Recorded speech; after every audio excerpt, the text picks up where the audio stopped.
حضرت علی سے کسی نے پوچھا، یا علی، آپ کی زندگی میں کوئی ایسی حسرت جو رہ گئی ہو؟ تب حضرت علی نے فرمایا، دو حسرتیں رہ گئیں، ایک جتنا مجھے علم تھا اتنا کسی نے پوچھا نہیں، اور دوسرا جتنا میں سخی تھا اتنا کسی نے مانگا نہیں۔ آپ نے فرمایا، زندگی کے 3 سنہری اصول ہمیشہ یاد رکھو۔ ایک یہ، اس سے ضرور معافی مانگو جسے تم چاہتے ہو۔ دوسرا، اسے مت چھوڑو جو تمہیں چاہتا ہے۔ تیسرا یہ، اس سے کچھ نہ چھپاؤ جس پر تم اعتبار کرتے ہو۔ آپ نے فرمایا، دوست سے سنبھل کر دوستی کرو، ہو سکتا ہے وہ کسی دن تمہارا دشمن بن جائے، اور دشمن سے سنبھل کر دشمنی کرو، ہو سکتا ہے وہ کل تمہارا دوست بن جائے۔ زبان کا وزن بہت ہی ہلکا ہوتا ہے، مگر بہت کم لوگ اس کو سنبھال پاتے ہیں۔ آپ نے فرمایا، جسم ایک دکان ہے اور زبان اس کا تالا۔ جب تالا کھلتا ہے تو معلوم ہوتا ہے کہ دکان سونے کی ہے یا لوہے کی۔ زندگی تیز ہواؤں کی مانند ہے، جس نے اس کی آندھیاں برداشت کر لیں وہ کبھی غم کی گھٹا نہیں دیکھتا، سر سبز و شاداب باغ دیکھتا ہے۔ حضرت علی سے کسی نے پوچھا، یہ کیسے پتا چلے گا کہ جو پریشانی یا مصیبت ہم پر آئی ہے وہ اللہ کی طرف سے آزمائش ہے یا ہم پر اللہ کی طرف سے سزا ہے؟ آپ نے جواب دیا، جو مصیبت تجھے اللہ کی طرف لے جائے وہ آزمائش ہے، اور جو مصیبت تجھے اللہ سے دور کر دے وہ سزا ہے۔ حضرت علی کے پاس ایک یہودی آیا اور کہا، میں نے سنا ہے کہ آپ مسلمان جب عبادت کرتے ہو تو وسوسے اور خیالات آتے ہیں، جبکہ ہم عبادت کرتے ہیں تو ہمیں نہیں آتے۔ حضرت علی نے جواب میں فرمایا، اگر ایک گھر فقیر کا ہو اور ایک گھر امیر کا تو چور کہاں جائے گا؟ یہودی نے کہا، امیر کے گھر میں۔ حضرت علی نے فرمایا، تبھی تو شیطان ان کو ستاتا ہے جن کے دل میں اللہ ہو۔ جن کے دل میں اللہ کی محبت نہیں ہوتی وہاں شیطان کا کیا کام؟ آپ نے فرمایا، جب تمہاری جان کو خطرہ ہو تو صدقہ دے کر جان بچاؤ، اور جب تمہارے دین کو خطرہ ہو تو جان دے کر دین بچاؤ۔ آپ نے فرمایا، یہ زندگی 2 دن کی ہے، ایک تمہارے حق میں اور دوسرا تمہارے مخالف۔ جس دن تمہارے حق میں ہو اس دن غرور مت کرنا، اور جس دن تمہارے مخالف ہو اس دن صبر کرنا۔ کسی کی مدد کرتے وقت اس کے چہرے کی طرف مت دیکھو، ہو سکتا ہے اس کی شرمندہ آنکھیں تمہارے دل میں غرور کا بیج بو دیں۔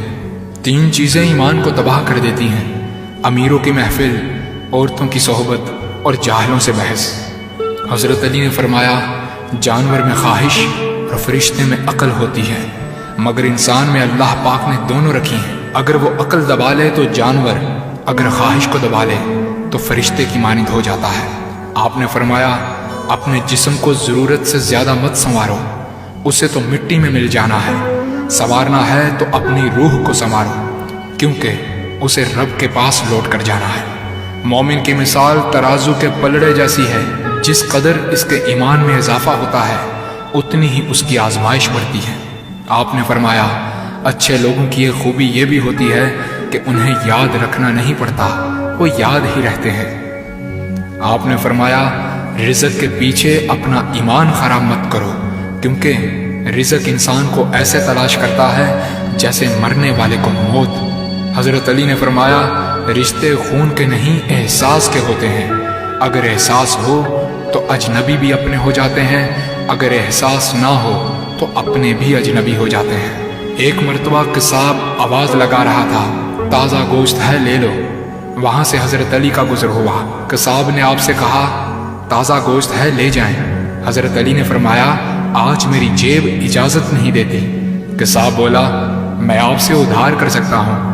اس سے آپ نے ایک بہت حکمت سے لبریز جملہ ارشاد فرمایا۔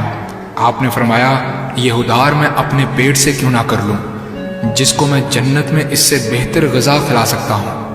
حضرت علی نے فرمایا، لفظ انسان کے غلام ہوتے ہیں مگر صرف بولنے سے پہلے تک، بولنے کے بعد انسان اپنے لفظوں کا غلام بن جاتا ہے۔ آپ نے فرمایا، کوئی تمہارا دل دکھائے تو ناراض مت ہونا، کیونکہ قدرت کا قانون ہے، جس درخت کا پھل زیادہ میٹھا ہوتا ہے لوگ پتھر بھی اسی کو مارتے ہیں۔ آپ نے فرمایا، کسی کا عیب تلاش کرنے والے کی مثال اس مکھی جیسی ہے جو سارا خوبصورت جسم چھوڑ کر صرف زخم پر بیٹھتی ہے۔ آپ نے فرمایا اچھا دوست چاہے کتنا برا بن جائے کبھی اس سے دوستی مت توڑنا، کیونکہ پانی چاہے کتنا بھی گندا ہو آگ بجھانے کے ضرور کام آتا ہے۔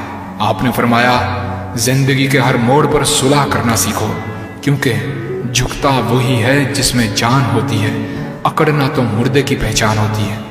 دوست ہو یا پرندہ دونوں کو آزاد چھوڑ دو، لوٹ آیا تو تمہارا، نہ لوٹ کر آیا تو تمہارا وہ کبھی تھا ہی نہیں۔ بادشاہ نے وزیر کو انگوٹھی دی اور کہا اس پر کوئی ایسا فقرہ لکھوا لاؤ جسے میں خوشی میں پڑھوں تو اداس ہو جاؤں اور غم میں پڑھوں تو خوش ہو جاؤں۔ وزیر گیا اور انگوٹھی پر یہ لکھوا لایا یہ وقت بھی گزر جائے گا۔